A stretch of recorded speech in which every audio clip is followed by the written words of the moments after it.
토지 투자만 40년 경력의 서울홀딩스 이정엽 대표님 인터뷰 영상 많은 시청 부탁드리겠습니다. 안녕하세요. 재테크일른 주선생입니다. 항상 고달프고 애처로운 서민을 위해 정부가 강한 의지로 통과시킨 임대차 3법 개정. 집주인들이 내 집 내놔라, 짐이 친히 들어가겠다 라고 하자 세입자들의 계약 갱신 요구는 법적으로 아무 문제 없이 거절되면서 결국 아파트 전세는 점점 씨가 마르기 시작했습니다. 서울 대치동에 있는 음마 아파트는 한번 들어오면 자녀가 고등학교 졸업하기 전까지 나가기가 쉽지 않은 동네입니다. 학업이라는 목표도 있지만 자녀들의 친구 관계를 부모들이 상당히 중시하기 때문에 힘들지만 억지로라도 붙들고 있는 것이 강남 8합군 대치동의 상황이죠. 오래된 음마아파트에 전세로 살면서 자녀 교육을 위해서 희생하면서 버티고 있는데 법 개정으로 집주인들이 들어오겠다고 통보를 하고 기존 세입자들은 너도나도 계약 갱신을 하고 있기 때문에 올 전세 매물은 찾을 수 없고 보증금 6억에 월 110만원 반전세 매물만 있을 뿐이라고 합니다. 그러자 이제 사람들이 빌라를 쳐다보기 시작했습니다. 소위 빌라라 불리는 연립 다세대 주택의 전세 수요가 상승하게 되고 가격도 오르게 되었는데요. 대치동의 소형 빌라인 더 힐하우스 전용 43.65제곱미터의 경우 6억 5천만원에 전세 계약이 될 정도로 약 한 달 만에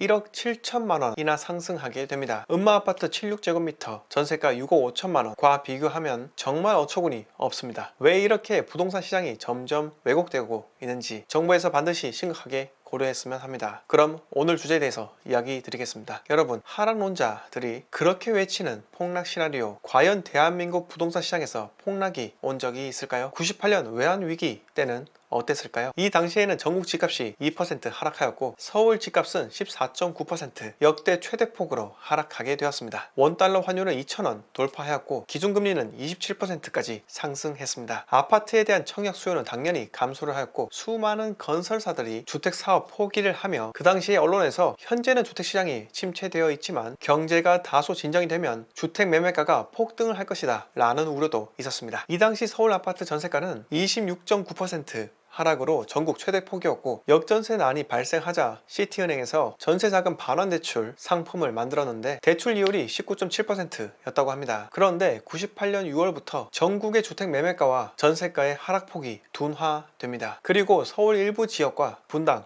일산의 경우 20-30평대 중소형 아파트를 중심으로 급매물 거래가 활력이 생기면서 단시간에 침체되었던 부동산 시장이 회복세에 접어들게 됩니다. 여러분, 외환위기 때 역사상 부동산 최대의 하락폭이었다고 하지만 매매가는 14.9% 하락을 했습니다. 그것도 그동안의 상승폭에 비하면 큰 폭으로 떨어진 것은 아니다 라고 보입니다. 부동산 하락론자들은 과거 98년도의 기억을 최대한 왜곡해서 여러분들께 심어주려고 노력하지만 실상은 그 당시 분위기는 끔찍했을지 모르지만 실제 수치는 폭락이라고 부르기에는 다소 부족하지 않았나 생각이 듭니다. 이때 부동산에 대해 불신을 가진 많은 사람들이 한평생 전세로 살기로 간절히 원하게 되었고 외환 위기를 거치며 건설사들의 연이은 도산으로 주택 공급 자체가 고갈되었고 99년도와 2000년대로 접어들자 결국 공급 부족은 부동산 상승을 야기시키는 가장 큰 원인이 되었습니다. 많은 하락론자들은 재건축 규제를 완화하면 오히려 부동산이 폭등을 할 것이다 라며 가진 자들의 재산이 더 늘어날 것이다, 이러한 편협한 시각으로 마치 사회주의를 지향하는 듯 부정적으로 이야기를 합니다. 물론 저는 재개발과 재건축에 대해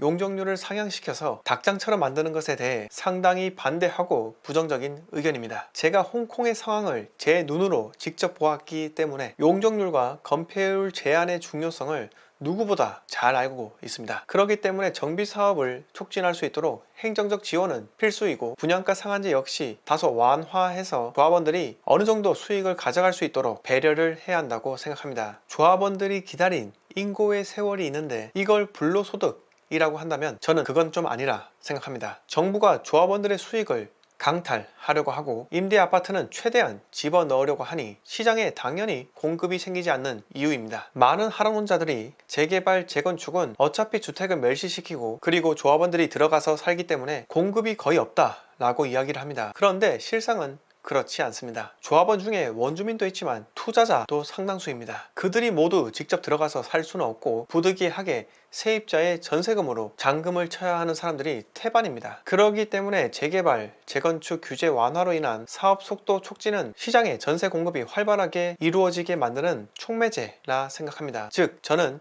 정부가 매매가를 잡으려고 하는 것은 원래부터 불가능한 것이었다 라고 생각합니다. 하지만 전세가를 시장을 통해서 자연스럽게 안정시키는 것은 충분히 가능하다고 생각합니다. 지금처럼 전월세 상한제 5%로 강제로 묶는 것 말고요. 재개발, 재건축 진행 시 만약에 준공 후에도 집주인이 직접 거주하지 않고 시장에 전월세로 공급하는 세대수가 많다면은 인센티브를 주는 것도 한 가지 방법이라고 생각합니다. 전월세 공급이 많아지게 된다면은 전세가가 안정되게 되고, 안정된 전세가로 인해 매매 수요가 전세 수요로 역으로 이동하게 될 것이다. 저는 믿어 의심치 않습니다. 늘 해법은 가까이에 있을 수 있다고 저는 생각합니다. 오직 파퓰리즘으로 집 가진 자를 징벌 내리는 모습을 보여주기 위해서라면 그 어디에도 해결책은 나올 수 없다고 생각합니다. 오늘 이야기 여기서 모두 마치겠습니다. 영상 마음에 드셨으면 구독과 좋아요 부탁드립니다.